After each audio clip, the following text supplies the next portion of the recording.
The phone rang at 3:17 in the morning, shattering the silence of Marcus Iron Wolf Rodriguez's compound. The voice on the other end was trembling, barely recognizable as his lieutenant's. "They took her, Marcus. They took Isabella." The words hit him like a sledgehammer to the chest. His 19-year-old daughter, the light of his life, had been at a college party just hours earlier. Now, she was in the hands of the Serpiente Cartel, and the message they left was crystal clear. This was payback for the Hells Angels interfering with their drug routes through Nevada. Marcus had spent 23 years building the Desert Wolves chapter of the Hells Angels, turning it into the most feared and respected brotherhood in the Southwest. But none of that mattered now. His hand shook as he stared at the photo they had sent. Isabella, bound and terrified, in some concrete warehouse. The cartel thought they were sending a message about territory and respect. They had no idea they'd just declared war on a man who would burn the entire world down for his daughter. If you're ready to witness how far a father will go when everything he loves is threatened, hit that like button and subscribe, because this story will take you into the darkest corners of loyalty, vengeance, and the unbreakable bonds that define brotherhood. The next 24 hours would reshape the criminal landscape of 3 states and leave a trail of destruction that law enforcement is still trying to piece together today. Diego El Escorpión Vasquez had made a critical miscalculation. The cartel lieutenant thought kidnapping Isabella would force the Hells Angels to back down from their recent interference with drug shipments. He'd studied Marcus Rodriguez for months, believing he understood the biker's psychology. What Diego didn't know was that Isabella wasn't just Marcus's daughter. She was the daughter he'd raised alone after her mother died in his arms during a rival gang attack 8 years earlier.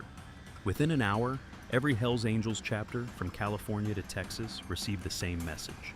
Code Black. All debts called in. Ride or die. Marcus's phone buzzed with responses from brothers he hadn't spoken to in years. Tommy Reaper Sullivan was already loading his truck in Phoenix. Jake Madman Chen had his crew gearing up in Los Angeles. Even retired members were dusting off their colors. The cartel had attacked family, and in their world, that meant only one response was possible.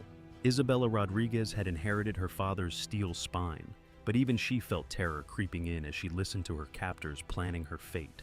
Diego paced the warehouse, speaking rapid Spanish into his phone, occasionally glancing at her with cold calculation. She caught fragments of the conversation. Make an example, send pieces, teach respect. But Isabella had grown up around dangerous men, and she noticed something Diego missed. The younger cartel members kept checking their phones, their faces growing more nervous with each passing hour. The first strike came at dawn. The cartel's drug processing facility in Riverside went up in flames, taking $3 million worth of product with it. No one was killed, but the message was unmistakable. Diego's phone exploded with panicked calls from his lieutenants. "It's not possible," he told his boss, Carlos El Jefe Mendoza. "Bikers don't move this fast. They don't have this kind of coordination." But Carlos had been in the game longer, and a cold dread was settling in his stomach. Marcus stood on a hill overlooking the burning facility, his phone pressed to his ear. "Phase 1 complete," came Tommy's voice from Phoenix. "Their money laundering operation just had a very bad day." Jake's voice crackled through from Los Angeles. "Their weapons cache is now a crater. What's next, brother?" Marcus felt no satisfaction, only cold purpose. Each destroyed operation was a message: return his daughter unharmed, or watch everything they'd built turn to ash. Diego's confidence was cracking. In 6 hours, the Hells Angels had hit 7 cartel operations across 4 states with military precision. His own men were starting to question the wisdom of this war. "Maybe we should just give her back," suggested Ramon, his most trusted enforcer. Diego's response was swift and brutal, backhanding Ramon across the face. "We don't negotiate with bikers. We are Serpiente Cartel. We bow to no one." But his voice carried a tremor that everyone in the room could hear. Isabella had been counting. 17 men when she arrived, now only 11 remained in the warehouse. The others had been called away to deal with emergencies. She caught Diego screaming into his phone about impossible losses and coordinated attacks. Despite her terror, she felt a fierce pride. Her father wasn't just coming for her, he was dismantling their entire organization piece by piece. But she also knew that cornered animals were the most dangerous. Carlos El Jefe Mendoza had built his empire through calculated violence and strategic thinking. As reports flooded in about the systematic destruction of his operations, he realized Diego had awakened something far more dangerous than a simple biker gang. These weren't random acts of revenge. They were surgical strikes hitting every major revenue stream simultaneously. Someone had been studying their organization for months, maybe years, waiting for the right moment to strike. The call came at sunset. Marcus answered on the first ring, his voice deadly calm. "You have something that belongs to me." Diego tried to project strength. "And you've cost us millions. Your daughter pays for every dollar." But Marcus's response chilled him to the bone. "I've cost you millions? Diego, I haven't even started. You have 1 hour to deliver my daughter to the coordinates I'm sending. After that, I stop playing games and start collecting bodies." Diego stared at his phone after the line went dead, the coordinates glowing on his screen. It was an abandoned airstrip 20 miles outside the city, perfect for an ambush. But as he looked around the warehouse at his remaining men, their faces pale with fear, he realized the terrible truth. He wasn't the hunter anymore. Somewhere in the last 18 hours, he'd become the prey, and Marcus Rodriguez was closing in for the kill. Isabella heard the engines first, a low rumble that grew into a thunderous roar. Through the warehouse windows, she could see headlights cutting through the darkness, dozens of them, forming a perfect circle around the building. Diego grabbed his gun with shaking hands, finally understanding the magnitude of his mistake. He hadn't just kidnapped a biker's daughter. He'd taken the child of a man who commanded the loyalty of hundreds of brothers, willing to die for family. The war was about to reach its bloody conclusion. Marcus Rodriguez stepped off his Harley, his boots crunching on the gravel of the abandoned airstrip. Behind him, 137 Hells Angels members formed a wall of leather and steel, their engines still rumbling like caged thunder. Diego's voice crackled through a megaphone from inside the warehouse. "One step closer and she dies." But Marcus had played this game before. He raised his hand, and every engine fell silent simultaneously. The sudden quiet was more terrifying than any roar. Inside the warehouse, Isabella watched Diego's hands shake as he pressed the gun to her temple. She could smell his fear, sharp and acrid in the stale air. "Your father thinks he's smart," Diego whispered, his voice cracking, "but I still hold all the cards." Isabella looked him straight in the eye, her voice steady despite the weapon against her head. "You don't know my father at all. If you did, you'd already be running." The truth in her words made Diego's finger twitch on the trigger. Tommy Reaper Sullivan moved like a ghost through the warehouse's rear entrance, his military training from 2 tours in Afghanistan serving him well. The cartel had focused all their attention on the front, never considering that Marcus had former special forces among his brothers. As Tommy disabled the first guard with silent efficiency, he whispered into his radio, "Serpent's Nest has 11 Vipers, beginning extraction." Marcus's voice came back cold and clear. "Bring my daughter home, brother." Carlos El Jefe Mendoza arrived at his command center to find chaos. His communications were jammed, his escape routes blocked, and his most trusted advisors had vanished into the night. The Hells Angels hadn't just declared war on the Serpiente cartel, they had orchestrated a complete siege. As he stared at the monitors showing his burning empire, Carlos realized with growing horror that this wasn't random violence. This was a calculated execution, planned with military precision and executed with ruthless efficiency. Diego's radio crackled with panic. "Boss, they're inside! They're everywhere!" His remaining men were disappearing one by one, taken down by shadows that moved with deadly purpose. Isabella counted the seconds, knowing her father's brothers were closing in. "You still have time to surrender," she told Diego, her voice calm despite the gun still pressed against her skull. "My father might let you live if you give up now." Diego's laugh was high and desperate. "Your father will have to go through me first." Marcus walked slowly toward the warehouse, his hands visible, but his eyes burning with controlled fury. Each step was measured, deliberate, like a predator stalking wounded prey. Through the broken windows, he could see Diego using Isabella as a human shield. "I'm here, Diego," Marcus called out, his voice carrying across the empty airstrip. "You wanted my attention? You have it. Now let's finish this like men." But even as he spoke, Tommy's voice whispered in his earpiece. "In position. Say the word." The warehouse door creaked open, and Diego emerged with Isabella pressed against him, the gun now visible at her throat. "Stay back!" he screamed, his voice echoing off the concrete walls. "I'll kill her! I swear I'll kill her!" Marcus stopped 20 feet away, his hands still raised, but his eyes never left his daughter's face. Isabella met his gaze and gave the slightest nod. She was ready. She trusted him completely, and that trust was about to be tested in the most dangerous way possible. "You destroyed everything I built," Diego snarled, spittle flying from his lips.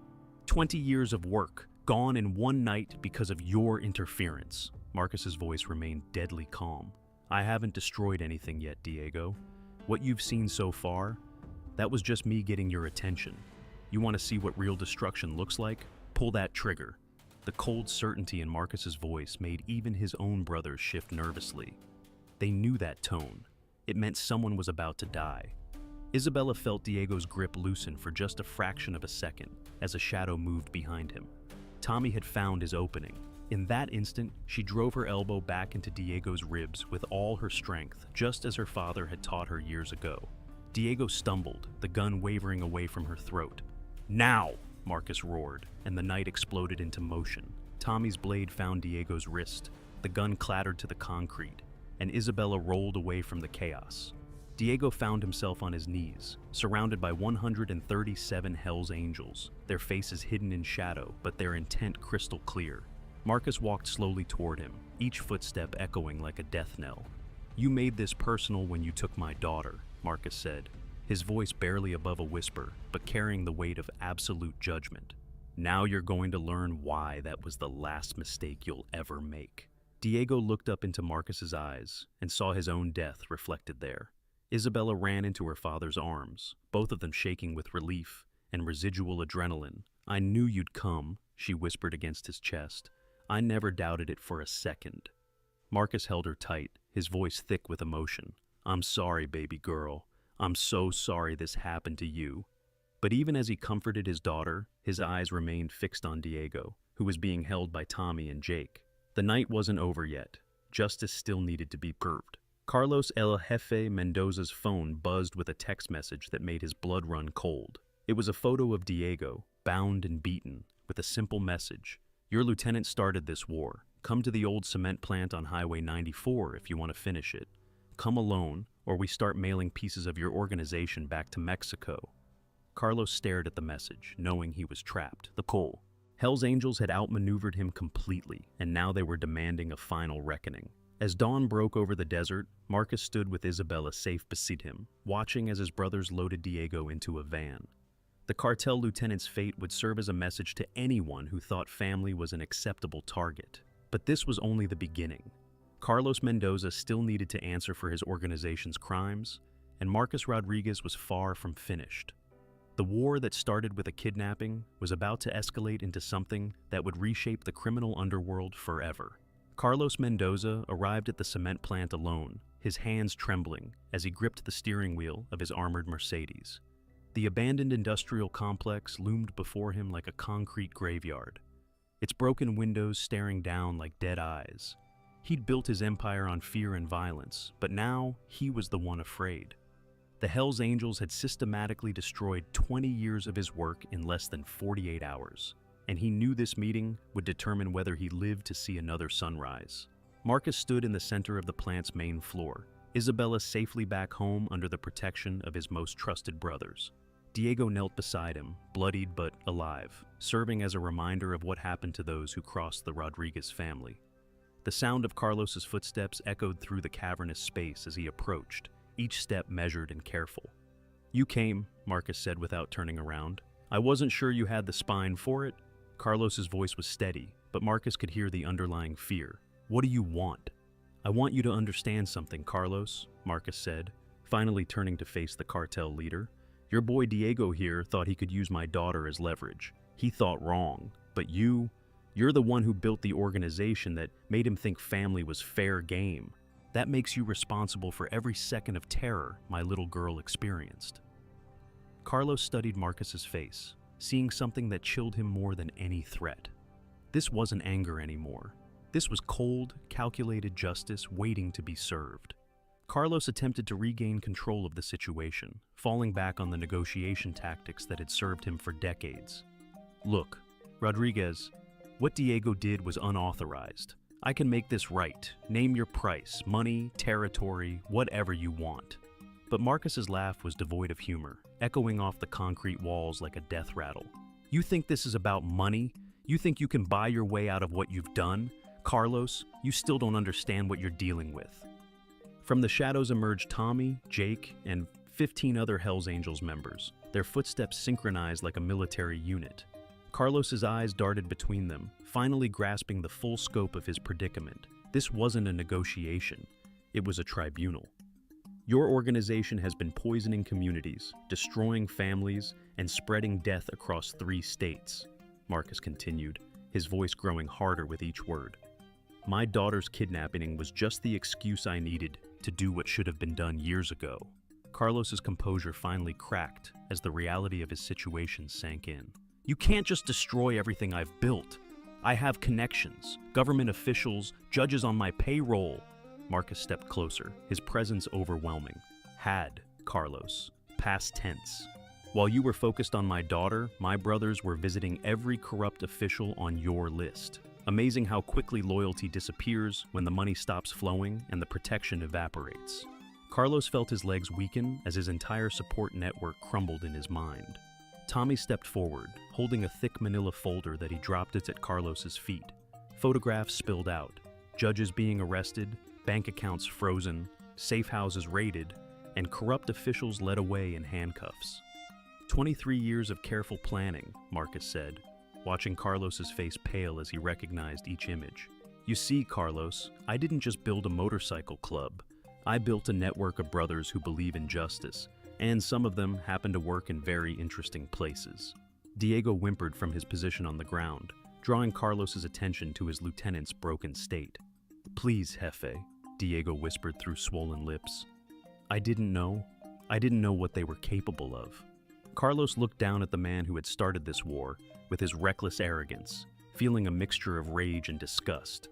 The lieutenant who had once seemed so confident and ruthless now looked like a beaten child, and Carlos realized he might soon share the same fate. Marcus pulled out his phone and showed Carlos a live video feed. It was Isabella, safe in their family home, laughing with her friends as if the nightmare had never happened. She's resilient, my daughter, stronger than you could ever imagine, but that doesn't mean I'm going to let what you did slide. Carlos watched the screen, seeing the young woman's bright smile, and for the first time in decades, he felt something resembling remorse. She didn't deserve what happened to her, he admitted quietly. No, she didn't, Marcus agreed, his voice softening for just a moment before hardening again. But here's what's going to happen, Carlos. You're going to dismantle what's left of your organization. Every drug lab, every smuggling route, every safe house. You're going to turn over your financial records to the authorities and testify against every corrupt official you've ever bought. And then you're going to disappear. Carlos's mouth went dry. And if I refuse? Marcus's smile was colder than winter steel. Then you join Diego in learning what real fear feels like.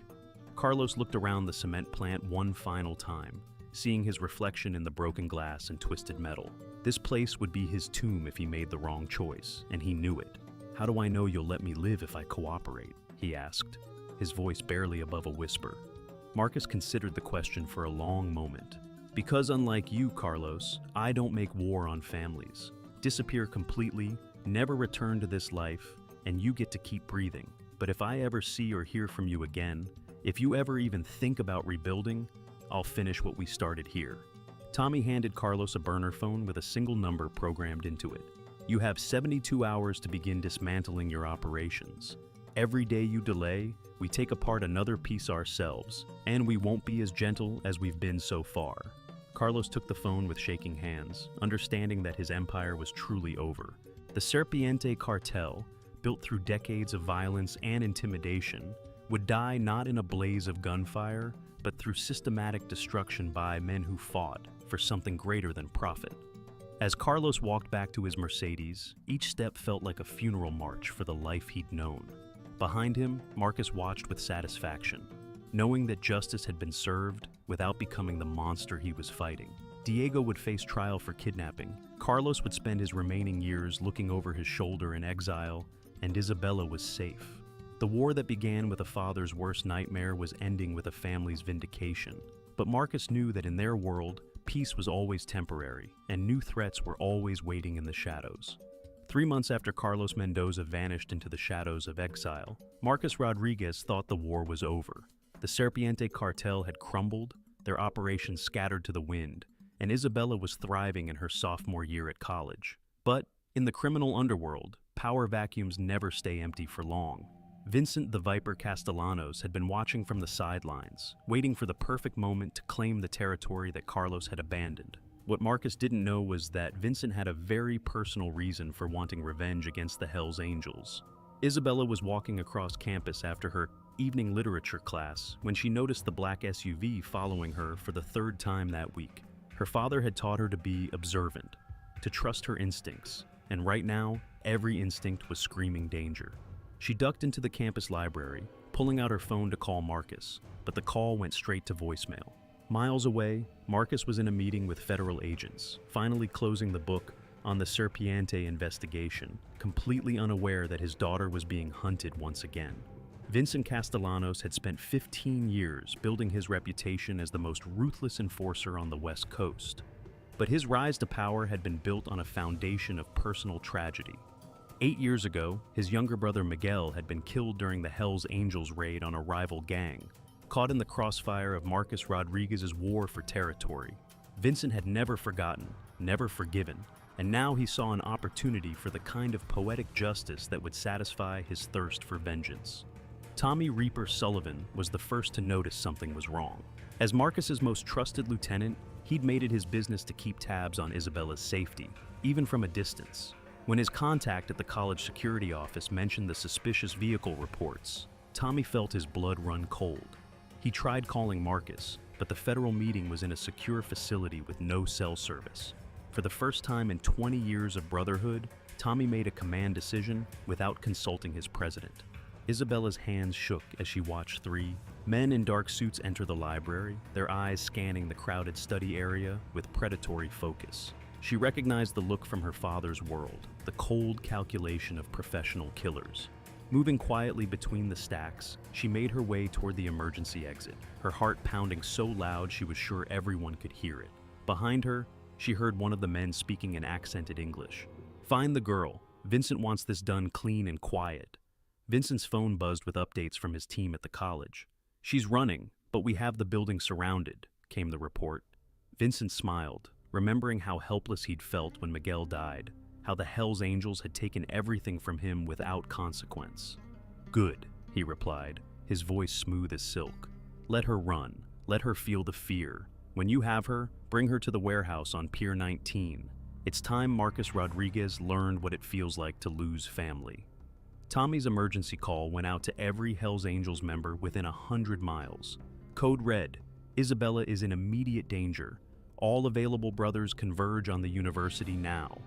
Jake Madman Chen was the first to respond, his voice tight with concern. "What about Marcus?" Tommy's response was grim. "He's unreachable. We handle this ourselves and pray we're not too late." Within minutes, the rumble of motorcycle engines was echoing across the city as the Brotherhood mobilized once again. Isabella burst through the library's emergency exit into the cold night air, setting off alarms that shrieked across the campus. She ran toward the student parking lot, knowing her car was her only chance of escape. Behind her, she could hear heavy footsteps and shouted commands in Spanish. Her father's training kicked in as she zigzagged between parked cars, using every piece of cover available. But as she reached her Honda Civic, she saw another black SUV blocking her path, and her heart sank. Marcus finally emerged from the federal building, his phone immediately buzzing with 17 missed calls and a dozen urgent text messages. As he read Tommy's updates, his face went white with rage and terror. "Not again," he whispered, his hands clenching into fists. "Not my little girl again." He was 2 hours away from the college, too far to help, too far to protect the most important person in his world. For the second time in his life, Marcus Rodriguez felt completely powerless, and the feeling was driving him toward madness. Vincent's men closed in on Isabella like wolves surrounding wounded prey. She backed against her car, her keys clutched in her hand like a weapon, her father's voice echoing in her memory. "If you can't run and you can't hide, then you fight with everything you have. The lead man approached slowly, his smile predatory and confident. Miss Rodriguez, you're coming with us. We can do this easy, or we can do this hard. Your choice. Isabella's response was to drive her car key toward his eye with all her strength. The man screamed, clutching his bleeding face as Isabella broke free and ran toward the campus quad. But her victory was short-lived. A fourth man she hadn't seen tackled her to the ground, his weight crushing the air from her lungs. Feisty, just like her old man, he laughed, zip-tying her hands behind her back. As they dragged her toward the SUV, Isabella caught sight of motorcycle headlights in the distance, growing brighter and more numerous by the second. Help was coming, but would it arrive in time? Tommy arrived at the campus just as the SUV was pulling away, Isabella's face visible through the rear window for just a moment before the vehicle disappeared into traffic. His radio crackled with Jake's voice. I've got eyes on the target vehicle, heading east on Highway 94. Tommy's military training took over as he coordinated the pursuit. All units, maintain distance. We follow them to their destination, then we end this. And someone keep trying to reach Marcus. He needs to know his daughter is in the wind again. Vincent stood in the abandoned warehouse on Pier 19, the same location where Diego had made his fatal mistake months earlier. The irony wasn't lost on him as he prepared for Isabella's arrival. This time, however, there would be no negotiations, no chances for rescue. Marcus Rodriguez had taken his brother's life, and now Vincent would take something equally precious in return. As he checked his watch, Vincent smiled coldly. In less than an hour, the real war would begin, and this time, the Hells Angels wouldn't see it coming until it was far too late. The black SUV pulled into the warehouse district as Isabella's zip-tied hands worked frantically behind her back, using a technique her father had taught her when she was 16. Always have a backup plan, Marcus had said during one of their self-defense sessions.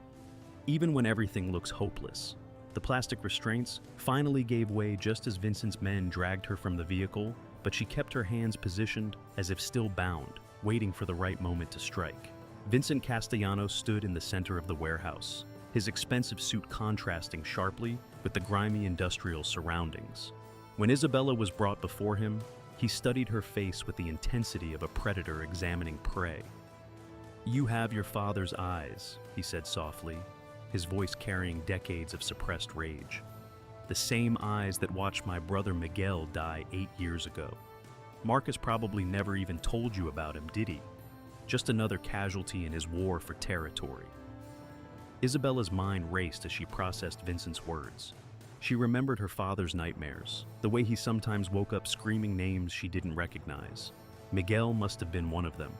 "My father carries every death with him," she said quietly, her voice steady despite her fear.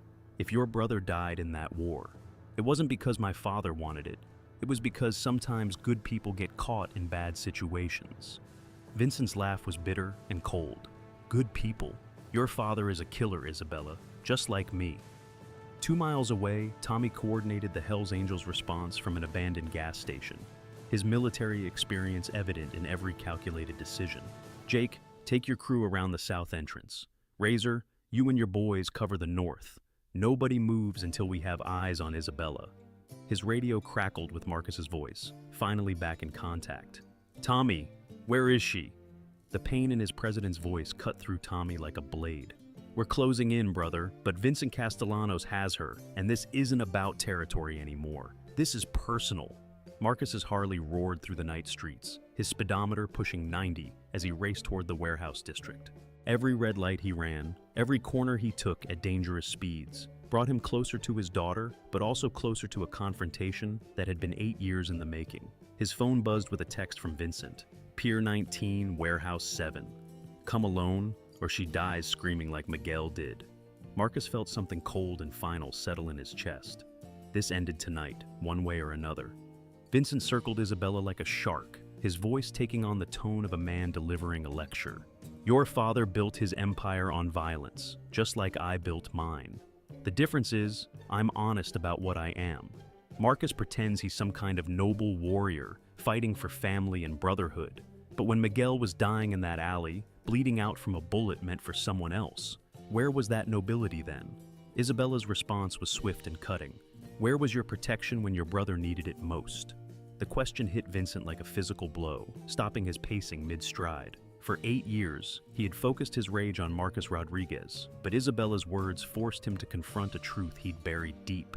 He had sent Miguel on that job, knowing it was dangerous, knowing the Hell's Angels were involved. His brother's death wasn't just Marcus's fault, it was his own. "Shut up," he whispered, his composure cracking for the first time. "You don't know what you're talking about." Isabella pressed her advantage, recognizing the psychological warfare her father had taught her. "You've spent 8 years blaming my father for a decision you made. Miguel followed your orders, didn't he? You sent him into that situation, and when it went wrong, you needed someone else to carry the guilt." Vincent's hand moved to the gun at his waist, his breathing becoming rapid and shallow. "I said shut up! You don't understand the pressure I was under, the choices I had to make." Outside the warehouse, Marcus arrived to find Tommy's team already in position. Through his earpiece, he could hear Jake's whispered report. 2 guards at the main entrance, at least 4 more inside. Vincent's got her in the center of the building. Marcus checked his weapon, his movements automatic after decades of violence. But this felt different. This wasn't about territory or respect or brotherhood. This was about a father's love and a man's guilt, and only one of them would walk away from this confrontation. Vincent's phone buzzed with a message from his lookouts. "Rodriguez is here. He brought an army." Vincent looked at Isabella, seeing not just his enemy's daughter, but a mirror reflecting his own failures. "Your father's outside," he told her, his voice hollow. "He's going to try to save you, just like I should have saved Miguel. But some mistakes can't be undone, Isabella. Some debts can only be paid in blood." Isabella met his gaze without flinching. "Then you better make sure you're ready to pay yours." Marcus's voice echoed through the warehouse as he entered. Alone, his hands visible, but his brother's positioned strategically outside. "Vincent, I'm here! Let's finish what we started 8 years ago." His footsteps rang against the concrete floor as he walked deeper into the building, every sense alert for danger. Behind shipping containers and industrial equipment, he could see movement, shadows that might be enemies or might be tricks of light. But somewhere in this maze of steel and concrete, his daughter was waiting for him to bring her home. Isabella heard her father's voice and felt a surge of hope mixed with terror. Vincent was unraveling, his carefully constructed facade of control crumbling under the weight of 8 years of guilt and rage. She could see it in his eyes, the moment when grief transforms into something far more dangerous. "He's here," Vincent whispered, more to himself than to her. "After all these years, Marcus Rodriguez is finally going to pay for what he took from me." But Isabella could see what Vincent couldn't. Her father wasn't the same man who had fought that war 8 years ago. The warehouse fell silent except for the sound of 2 sets of footsteps moving through the industrial maze. Predator and prey circling each other in a deadly dance that had been 8 years in the making. Vincent pulled Isabella to her feet, using her as a shield as Marcus's voice grew closer. "You destroyed my family, Rodriguez. Now I'm going to destroy yours." But as the 2 men finally came face to face across the warehouse floor, Isabella realized that both of them were broken by the same tragedy, and only one truth could set any of them free. Marcus stepped into the open space between the shipping containers, his eyes immediately locking onto Vincent's face across the warehouse floor. 8 years of guilt and rage stared back at him, but what struck Marcus most was how much Vincent looked like his younger brother Miguel. The same dark eyes, the same stubborn jawline that Marcus remembered from that terrible night when everything went wrong. "You look just like him," Marcus said quietly, his voice carrying across the empty space. Miguel had that same look in his eyes right before he died. Vincent's grip tightened on Isabella's shoulder, his gun pressed against her temple as his composure finally shattered completely. "Don't you dare say his name. You have no right to speak about Miguel." Tears mixed with rage streamed down his face as 8 years of suppressed grief erupted. "He was 22 years old, Marcus. 22. He had a girlfriend, plans for the future, dreams that died in that alley because of your war." Isabella felt Vincent's hand shaking against her head, realizing that her captor was as much a victim as she was. Marcus took a careful step forward, his hands still visible, his voice taking on a tone Isabella had never heard before. "You're right, Vincent. Miguel didn't deserve what happened to him. None of the good people caught in that war deserved it. But you want to know the truth about that night? Your brother wasn't running drugs or guns. He was trying to get out. He came to me, Vincent. Miguel came to me 3 days before he died, asking for protection from his own organization. The words hit Vincent like physical blows, each revelation cracking his carefully constructed narrative. Vincent's world tilted as Marcus's words sank in. "You're lying," he whispered, but his voice lacked conviction. Miguel would never betray the family. He was loyal. Marcus pulled out his phone, scrolling to a saved recording. He was scared, Vincent. Scared of what you were becoming. Scared of the violence that was consuming everything he cared about. Listen to his voice. The audio file played Miguel's trembling words. "I can't do this anymore, Marcus. My brother's lost his soul, and I'm afraid I'm losing mine too." Isabella watched Vincent's face transform as he heard Miguel's voice from beyond the grave. The gun in his hand wavered, his grip loosening as the truth destroyed 8 years of carefully nurtured hatred. "He was going to testify," Marcus continued, his voice gentle now, understanding the pain he was inflicting. "Miguel had evidence about your organization's operations, names, dates, everything. He wanted out of the life, Vincent, and he was willing to risk everything to save other kids from getting pulled into the same darkness that was consuming both of you." Vincent's legs gave out, and he sank to his knees, the gun clattering to the concrete floor as his hands covered his face. "No, no, no," he sobbed, his expensive suit now wrinkled and stained with tears. "I sent him there that night. I gave him the assignment. If he was trying to get out, if he was scared..." Isabella gently stepped away from him, no longer a hostage, but a witness to a man's complete psychological collapse. "You killed your own brother," she said softly, the words carrying no malice, only tragic truth. Marcus holstered his weapon and walked slowly toward Vincent, each step measured and careful. Miguel died because he was in the wrong place at the wrong time, trying to do the right thing. The bullet that killed him was meant for one of your lieutenants who was selling information to our rivals. Your brother died protecting a man who was betraying you both. Vincent looked up through his tears, seeing Marcus not as an enemy, but as the bearer of a truth too painful to accept. "Why didn't you tell me this before?" Marcus knelt beside Vincent, his voice carrying the weight of his own guilt and regret. "Because I knew it would destroy you, just like it's destroying you now. Miguel made me promise that if anything happened to him, I would protect you from the truth. He loved you, Vincent, even when he couldn't follow you anymore. His last words weren't about revenge or anger. They were about hoping you would find a way out of the darkness before it consumed you completely." Isabella watched two broken men sharing a moment of devastating honesty. Outside the warehouse, Tommy's voice crackled through the radio. "Something's wrong, no gunshots, no shouting. It's been too quiet for too long." Jake's response was tense. "Should we move in?" But before Tommy could answer, Marcus's voice came through their earpieces. "Stand down! Everyone stand down!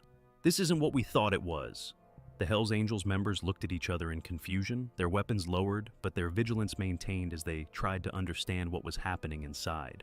Vincent slowly got to his feet, his expensive suit rumpled and his face streaked with tears, but something fundamental had changed in his posture. The rage that had sustained him for 8 years was gone, replaced by a hollow emptiness that was somehow worse.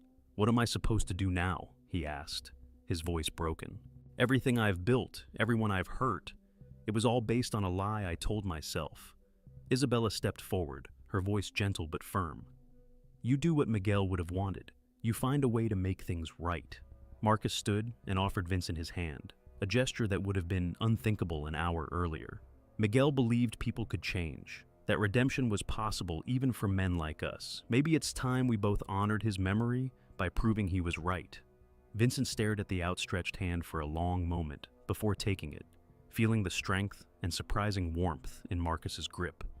"I don't know how to stop being what I've become," Vincent admitted. "Then we'll figure it out together," Marcus replied. Isabella felt a profound shift in the warehouse's atmosphere as the three of them stood together, no longer predator and prey, but three people bound by tragedy and the possibility of healing. "My father taught me that the strongest people aren't the ones who never fall down," she said, looking directly at Vincent. "They're the ones who get back up and choose to be better than they were before. Miguel saw that strength in you once. Maybe it's still there, buried under all the pain and anger." As they walked toward the warehouse exit together, Vincent's phone buzzed with messages from his organization, demanding updates and orders. He looked at the screen for a moment, then powered it off completely. "They'll come looking for me," he said quietly. "When they realize I'm not coming back, they'll want blood." Marcus's response was immediate. "Then we'll be ready for them, but this time we'll be ready together." The war that had started with kidnapping and revenge was ending with something none of them had expected: the possibility of peace built on truth and shared grief. 3 weeks after the warehouse confrontation, Vincent Castellanos sat in a federal safe house outside Phoenix, his hands shaking as he signed the final page of his testimony against his former organization.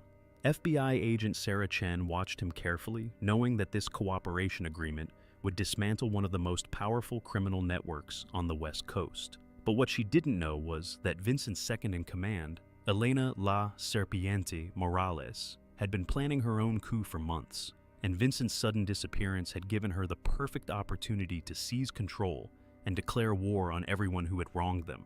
Elena Morales had earned her nickname through 15 years of calculated brutality, rising through the ranks by eliminating anyone who stood in her way.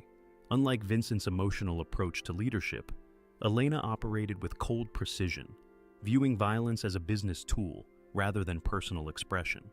When Vincent vanished without explanation, she saw opportunity where others saw crisis.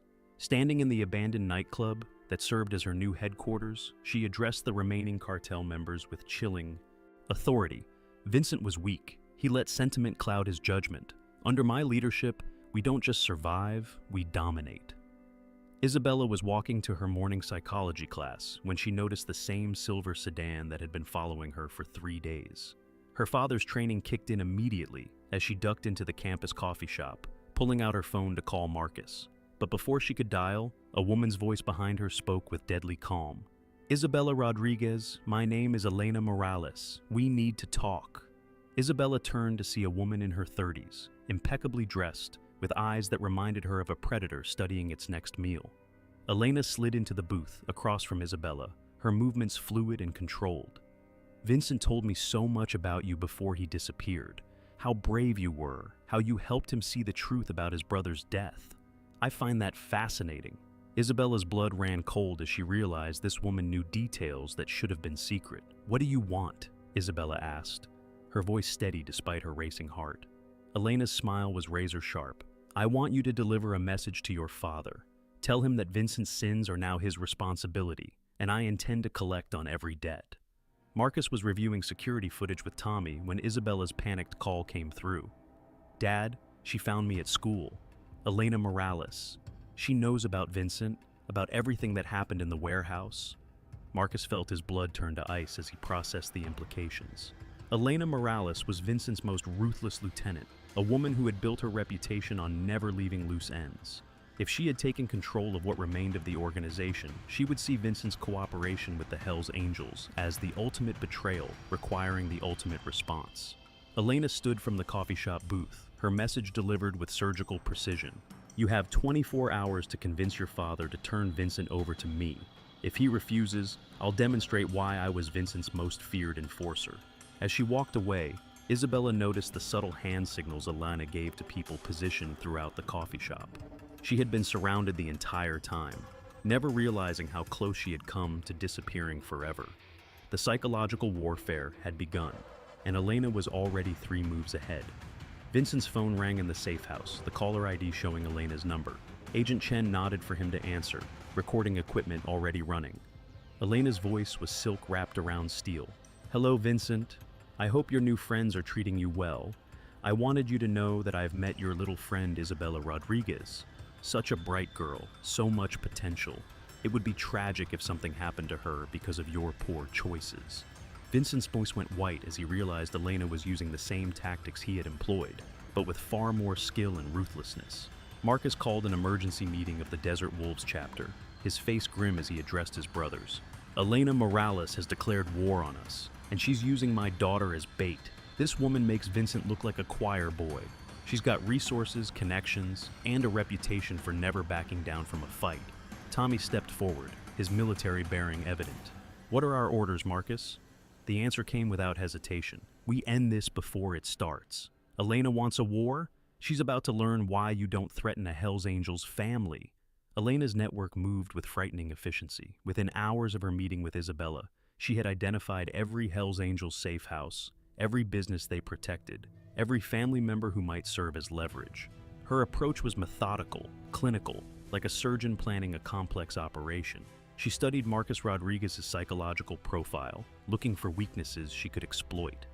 Unlike Vincent's emotional vendetta, Elena's war would be fought with calculated precision, designed to break her enemies completely before destroying them. Isabella sat in her dorm room, staring at the business card Elena had left behind. The simple white card bore only a phone number and a single word: choose. Her roommate Jessica noticed her distress. "Bella, what's wrong? You look like you've seen a ghost." Isabella couldn't explain that she had seen something far worse than a ghost. She had looked into the eyes of a woman who viewed human life as nothing more than pieces on a chessboard, and she was terrified of what moves Elena was planning next. Agent Chen reviewed Elena's file with growing concern. "This woman has been linked to 17 murders, but we've never been able to prove anything. She's smart, patient, and absolutely ruthless. If she's taking control of Vincent's organization, she's going to be 10 times more dangerous than he ever was." Vincent looked up from his testimony, his voice hollow. "You don't understand. Elena doesn't just kill her enemies. She destroys everything they care about first, makes them watch their world burn, then offers them death as mercy. Marcus Rodriguez has no idea what he's up against." Elena's first strike came at midnight. The Hells Angels' favorite bar, Murphy's Tavern, erupted in flames, the explosion visible for miles. But this wasn't random destruction. Elena had waited until the bar was empty, sending a message rather than seeking casualties. The attached note was brief. "This is what happens to places Marcus Rodriguez cares about. Tomorrow, I target something he loves more." Marcus stood in the parking lot, watching 20 years of memories burn, knowing this was just the opening move in Elena's deadly game.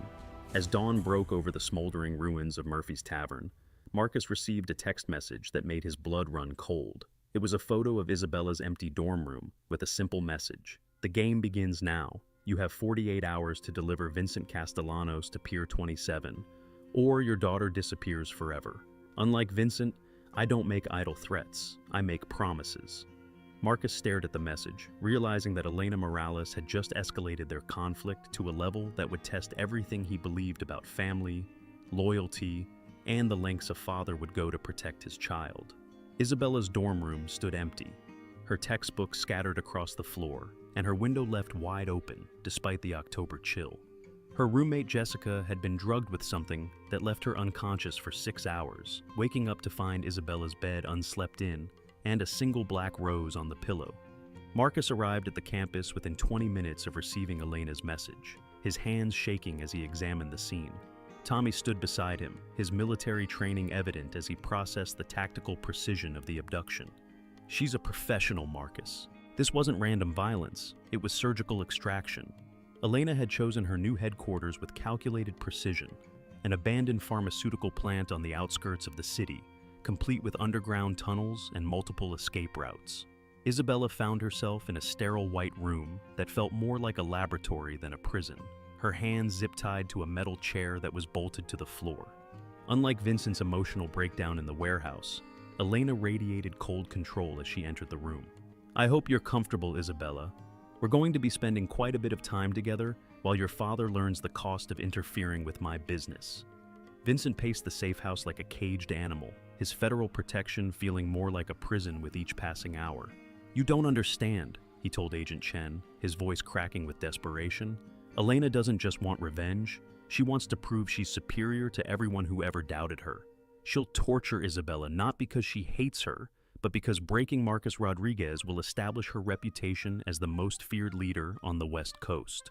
Agent Chen studied Vincent's face, seeing genuine terror in his eyes. "What exactly is she capable of?"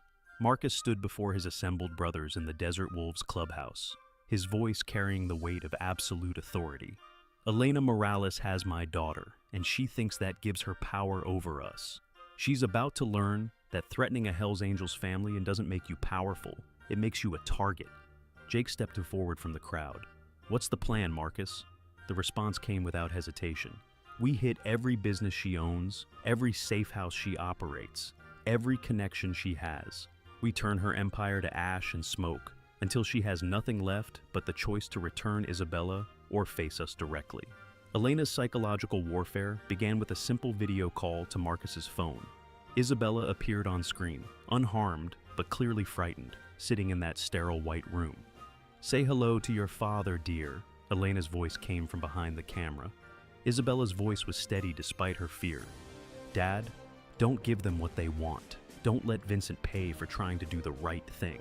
Elena's laugh was cold and calculating. "Such a noble sentiment. Let's see how long that nobility lasts when the real games begin." The first coordinated strike hit Elena's money laundering operation at 3 a.m. Tommy led the assault on the downtown accounting firm that processed her illegal transactions, while Jake's crew simultaneously hit the warehouse where she stored stolen luxury cars. But Elena had anticipated retaliation. As the Hells Angels celebrated their initial success, she was already implementing the second phase of her plan. "Let them think they're winning," she told her Lieutenant Carlos. "Desperate men make predictable choices." Isabella studied her captor during their second encounter, recognizing the clinical detachment in Elena's eyes. "You're not doing this for money or territory," Isabella observed, her psychology studies helping her read the woman's motivations. "This is about proving something to yourself." Elena's composure flickered for just a moment before returning to its cold mask. "Very perceptive. Your father destroyed Vincent's organization, but Vincent was weak. I'm going to show the entire criminal underworld what real power looks like by breaking the legendary Marcus Rodriguez." Marcus received Elena's second message at dawn, coordinates to an abandoned subway tunnel beneath the city, along with a photo of Isabella looking more tired and frightened than before. "Come alone, or I start removing pieces," the message read. "You have 2 hours to decide if your daughter's life is worth more than your pride." Tommy grabbed Marcus's arm as he headed for his motorcycle. "It's a trap, brother. She's not going to honor any deal." Marcus's response was final. "I know, but I'm going anyway." Elena's true plan revealed itself as Marcus descended into the subway tunnels. She had positioned snipers at every entrance, cameras monitoring every approach, and explosive charges wired throughout the underground network. This wasn't a prisoner exchange, it was an execution chamber, designed to eliminate both Marcus and Isabella while sending a message to every criminal organization in the region. "Welcome to my domain, Marcus Rodriguez," Elena's voice echoed through hidden speakers. "Down here, I control everything, including whether you and your daughter live to see tomorrow."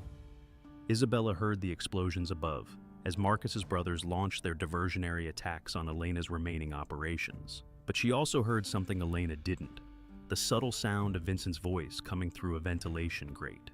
He had escaped federal protection and infiltrated the pharmaceutical plant, driven by guilt over Isabella's capture. "I'm going to get you out of here," he whispered through the metal grating. "Elena's focused on your father in the tunnels. This is our only chance." Isabella felt a surge of hope mixed with terror as she realized the final confrontation was beginning. Elena stood in the central hub of the subway system, surrounded by monitors showing Marcus's approach from multiple angles. Her confidence was absolute as she watched him navigate her carefully constructed maze. "You see, Isabella," she spoke into her radio, knowing Marcus could hear every word. "Your father thinks love makes him strong, but love is just another weakness to exploit. Watch as I prove that sentiment has no place in our world." But Elena had made one critical miscalculation. She had underestimated the lengths to which broken men would go for redemption. Vincent's voice crackled through Marcus's earpiece as he reached the deepest part of the tunnel system. "Marcus, I've got Isabella. We're moving to the north exit, but Elena's got the whole place wired to blow. She's planning to kill all of us and claim it was a gas explosion." Marcus felt a moment of profound clarity as he realized Elena's endgame wasn't just about power or revenge. She wanted to erase everyone connected to Vincent's cooperation with law enforcement, creating a clean slate for her new empire built on the ashes of her enemies. The pharmaceutical plant's alarm system screamed as Vincent carried Isabella through the emergency exit, both of them running toward the extraction point, where Tommy waited with engines running. Behind them, Elena's voice roared through the facility's speakers. "You think you can steal from me? You think you can take what's mine?" But as Marcus emerged from the subway tunnels and saw his daughter safe in Vincent's arms, he realized that Elena's greatest strength had become her fatal weakness. Her need for absolute control had blinded her to the possibility that her enemies might choose sacrifice over victory, redemption over revenge. Elena's fury reached a boiling point as she watched her carefully orchestrated plan crumble through the security monitors.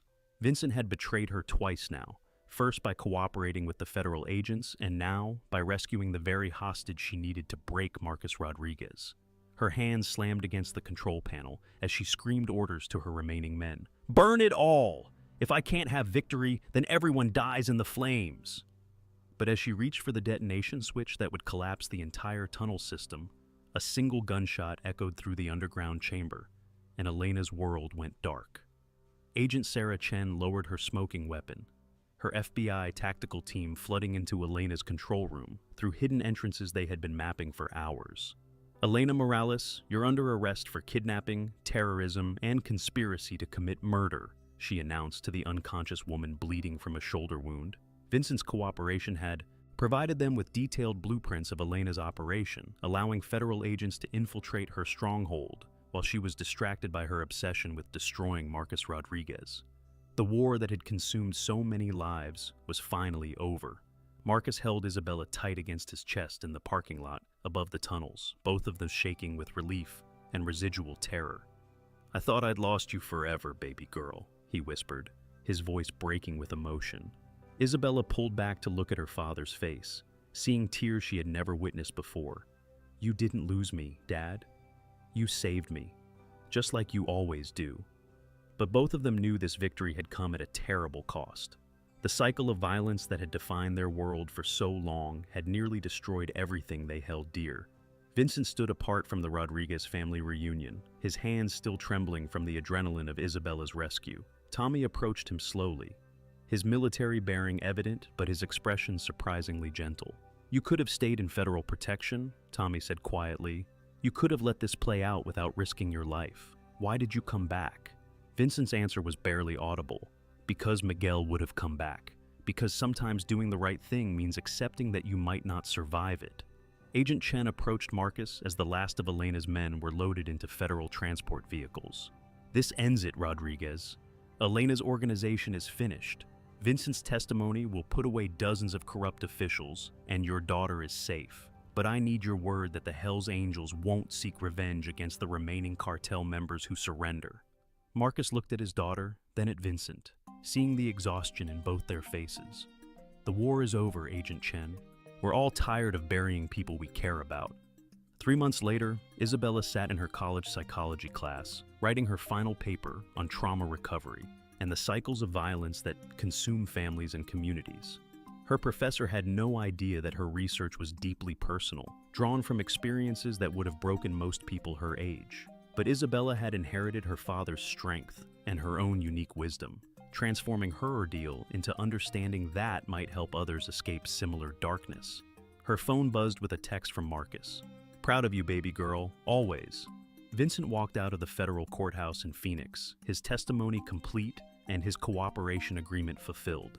He had spent 90 days in protective custody, helping authorities dismantle the criminal network he had once helped build. Agent Chen waited by a black sedan, holding an envelope containing his new identity and relocation documents. "You'll have a chance to start over, Vincent. Make it count." He nodded, thinking of Miguel and the brother who had tried to save them both from the darkness they had chosen. Marcus stood in the rebuilt Murphy's Tavern, watching his brothers celebrate the grand reopening with laughter and music that had been absent for too long. The new bar looked almost identical to the old one, but something fundamental had changed in the atmosphere. The conversations were lighter, the tensions less sharp, as if the entire community had collectively decided that peace was worth more than pride.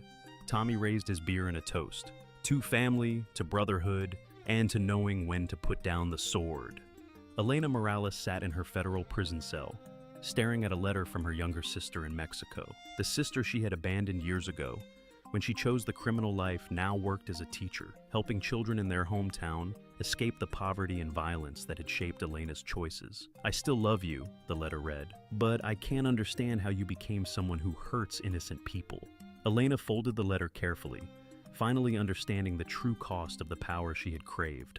Isabella's graduation day arrived with spring sunshine and the promise of new beginnings. Marcus sat in the audience, his leather jacket replaced by a simple suit, watching his daughter accept her psychology degree with pride that threatened to overwhelm him. She had chosen to specialize in trauma counseling, planning to work with families affected by violence and crime. As she crossed the stage, Isabella caught her father's eye and smiled, both of them knowing that their shared ordeal had transformed them in ways that would help others heal. Vincent opened his small auto repair shop in a quiet Oregon town, using skills he had learned as a teenager before the criminal life consumed his choices. The locals knew him only as Victor Martinez, a quiet man who did excellent work and never talked about his past. When a teenage boy reminded him of Miguel started hanging around the shop, Vincent saw an opportunity for redemption. "You want to learn about engines?" he asked the kid. "Then let's start with the basics and stay in school." Marcus received an unexpected visitor at the Desert Wolves clubhouse 6 months after Elena's arrest. Agent Chen stood in the doorway, no longer in her federal suit, but wearing casual clothes and a nervous expression. "I wanted to thank you," she said quietly. Vincent's testimony led to the largest organized crime bust in West Coast history. 47 arrests, including 3 judges and a state senator. Your decision to protect him instead of seeking revenge saved hundreds of lives. Marcus nodded, understanding that sometimes the hardest victories were the ones that looked like surrender. As the sun set over the Nevada desert, Marcus and Isabella sat on the porch of their family home, watching the sky turn brilliant orange and purple. The scars from their ordeal were healing, but the lessons remained. "Do you ever regret it, Dad?" Isabella asked, choosing to break the cycle instead of continuing the war. Marcus considered the question carefully before answering. "The hardest thing about our world, baby girl, is knowing when to fight and when to forgive. But I'd rather live with the peace we've built than die for the revenge we could have taken." Their story serves as a reminder that even in the darkest circumstances, people can choose redemption over retribution, healing over hatred. If this story resonated with you, please hit that like button and subscribe for more content about the complex choices that define us. Share this with someone who needs to hear that it's never too late to choose a different path.